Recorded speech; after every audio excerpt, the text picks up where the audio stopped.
ফেলে দেওয়া একটা কাঠের তাককে 4-5 হাজার টাকা দামের একটা শেলফে পরিণত করলাম। আসসালামু আলাইকুম, কেমন আছেন সবাই? বাসার সবাই যখন এই শেলফটা রাখার এগেনস্টে ছিল, তখন আমি ভাবলাম এই শেলফটাকে আমি একদম রিক্রিয়েট করে নতুনের মতো বানাই ফেলবো।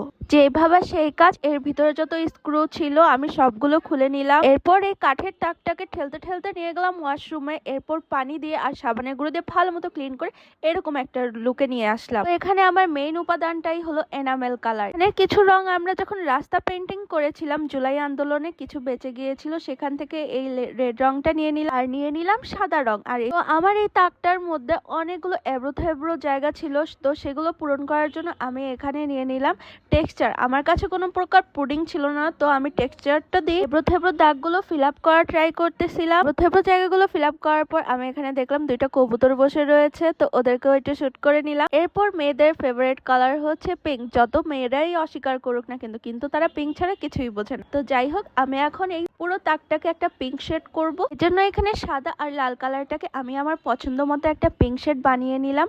আর মিলিয়ে মিলিয়ে আমার যতক্ষণ পর্যন্ত না পছন্দ হচ্ছিল ততক্ষণ রেড কালারটা মিলিয়ে যাচ্ছিলাম। তো আমার পছন্দের কালারটা চলে আসার পর আমি এখানে সুন্দর মতো কালার করা শুরু করেছি। পেন্টিং করতে কিন্তু অনেক বেশি ভালো লাগে। কার কার পেন্টিং করতে ভালো লাগে কমেন্ট করে জানান। এখন এই পুরো শেলফটাকে একদম রঙে রঙে রাঙিয়ে দিব।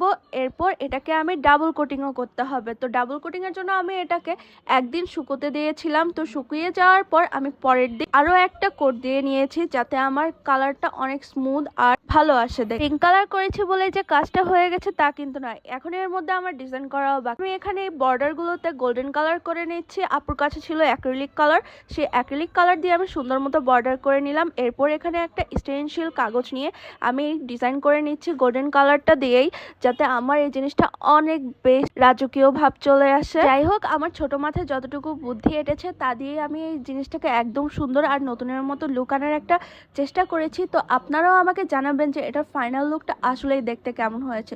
তো স্টেনশিল দিয়ে কালার করার পর এমন একটা লুক এসেছে। তো মাঝখানেও একটা গোল রাউন্ড শেপের একটা ডিজাইন করে নিলাম। তো এরপর এই ফাইনাল লুকটা দেখে তো আই এম তো পুরাই অবাক। মাশাআল্লাহ, আমার তো অনেক বেশি পছন্দ হয়েছে। তো এখন এই জিনিসটার ভিতরে আমি আমার প্রয়োজনীয় জিনিসগুলো সাজিয়ে দেখাবো যে আসলে এটা দেখতে কেমন হয়েছে। তো আমি ডিসাইড করেছি এখানে আমার ক্রাফটিং এর সবকিছু রাখবো। এই তাকটায় ভাবলাম কিছু বই রাখা যায়। এরপর এখানে আপুর যত প্রকার রং এবং আমার ক্রাফটিং এর জিনিসপত্র রয়েছে একে একে সবগুলো ডেকোরেশন করে নিচ্ছি। আর এই কাজটা করতেও আমার অনেক বেশি ভালো লেগেছে। মাশাআল্লাহ, আলহামদুলিল্লাহ, ফাইনাল লুকটা হচ্ছে এরকম একটা লুক। তো আপনারাও কমেন্ট করে অবশ্যই জানাবেন যে আমার এই 3 দিনের কষ্টটা আসলেই দেখতে কিরকম হয়েছে।